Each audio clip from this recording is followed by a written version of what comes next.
ನಾವು ಕೂಡ ಹೀಗೆ ಮಾಡ್ತೀವಿ. ಇದ್ದದ್ದು ಬಿಟ್ಟು ಇಲ್ಲದರ ಹಿಂದೆ ಓಡಿ ಕೊನೆಯಲ್ಲಿ ಎಲ್ಲ ಕಳೆದುಕೊಳ್ತೀವಿ. ಈ ಕತೆ ಕೇಳಿ. ಒಬ್ಬ ಸಂತ ಭಗವಾನರ ಸೇವೆಗೆ ಒಬ್ಬ ಶಿಷ್ಯ ಹೋಗ್ತಾ ಇದ್ದ. ಅವನು ಹೇಳ್ತಾನೆ, ಮಹಾರಾಜರೇ, ನಾನು ತುಂಬ ಬಡವ. ನಾನು ಕೇಳಿದ್ದೀನಿ ನೀವು ಸಿದ್ಧ ಪುರುಷರಂತೆ, ನನ್ನ ಬಡತನ ದೂರ ಮಾಡಿ ಅಂದ. ಸಂತ ಸರಿ ಅಂತ ಹೇಳಿ ಆ ಡಬ್ಬಿ ತಗೊಂಡು ಬಾ. ಆ ವ್ಯಕ್ತಿ ಡಬ್ಬಿ ತಗೊಂಡು ಬಂದ.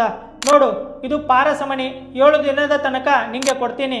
ಎಷ್ಟು ಬೇಕೋ ಅಷ್ಟು ಕಬ್ಬಿಣನ ಇದಕ್ಕೆ ಟಚ್ ಮಾಡಿ ಬಂಗಾರ ಮಾಡ್ಕೋ. ಸರಿ ಮಹಾರಾಜರೇ ಅಂತ ಅವನು ಒಂದು ಮೊಳೆನ ಅದಕ್ಕೆ ಟಚ್ ಮಾಡಿ ನೋಡಿದ.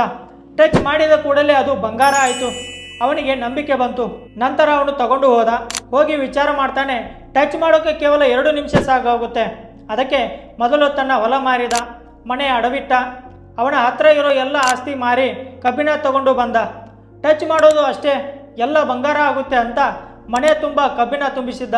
ಆದರೆ ಹೊಲ ಮಾರೋದು, ಮನೆ ಅಡವಿಡೋದು, ಅಲ್ಲಿಂದ ಇಲ್ಲಿಂದ ಕಬ್ಬಿಣ ತರೋದು, ಇದೆಲ್ಲ ಮಾಡಿಕೊಂಡು ಅವನು ಪಾರಸ್ ಮಣಿನ 7ನೇ ದಿನಕ್ಕೆ ವಾಪಸ್ ಕೊಡಬೇಕು ಅನ್ನೋದೇ ಮರೆತು ಬಿಟ್ಟಿದ್ದ. 7ನೇ ದಿನ ಸಂಜೆ ಟೈಮ್ ಆಗಿತ್ತು. ತುಂಬ ಕಬ್ಬಿಣ ಜಮಾ ಮಾಡಿದ್ದ. ಸ್ವಲ್ಪ ಗಾಡಿ ಇನ್ನೂ ಬರ್ತಾ ಇದ್ದವು. ಅದರಿಂದ ಕಬ್ಬಿಣ ಇಳಿಸಬೇಕಾಗಿತ್ತು. ಅಷ್ಟರಲ್ಲಿ ಮಹಾತ್ಮ ಬಂದು, ಮಗನೇ, ನನ್ನ ಪಾರಸ್ ಮಣಿನ ವಾಪಸ್ ಕೊಡು ಅಂದರು. ಆ ವ್ಯಕ್ತಿ, ಅರೇ ಮಹಾರಾಜ್ರೆ, ಅದೆಂಗಾಗುತ್ತೆ? ನಾನು ಎಲ್ಲ ಹೊಲ ಮಾರಿದೆ, ಎಲ್ಲ ಮಾರಿ ಕಬ್ಬಿಣ ಕುಡಿಸಿದ್ದೇನೆ. ಮಹಾರಾಜ ಹೇಳ್ತಾರೆ, ಅರೇ, 7 ದಿನದಲ್ಲಿ ಒಂದಿಷ್ಟು ಬಂಗಾರ ಮಾಡೋಕ್ಕಾಗಿಲ್ಲ ನಿನ್ನಿಂದ. ಇವಾಗ ಏನು ಮಾಡ್ತಿ? ವಾಪಸ್ ಕೊಡು ಅಂದು ಇಸ್ಕೊಂಡ್ರು. ನೋಡಿ, ಅವನ ಹತ್ರ ಇದ್ದಿದ್ದು ಕೂಡ ಮಾರಿದ. ಅದು ಕಸದ ಸಮಾನ ಆಯಿತು.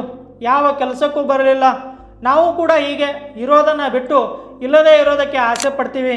ಅದಕ್ಕೆ ಇದ್ದಷ್ಟರಲ್ಲೇ ಖುಷಿಪಡಿ, ನಾಮ ಜಪ ಮಾಡಿ. ರಾಧೆ ರಾಧೆ.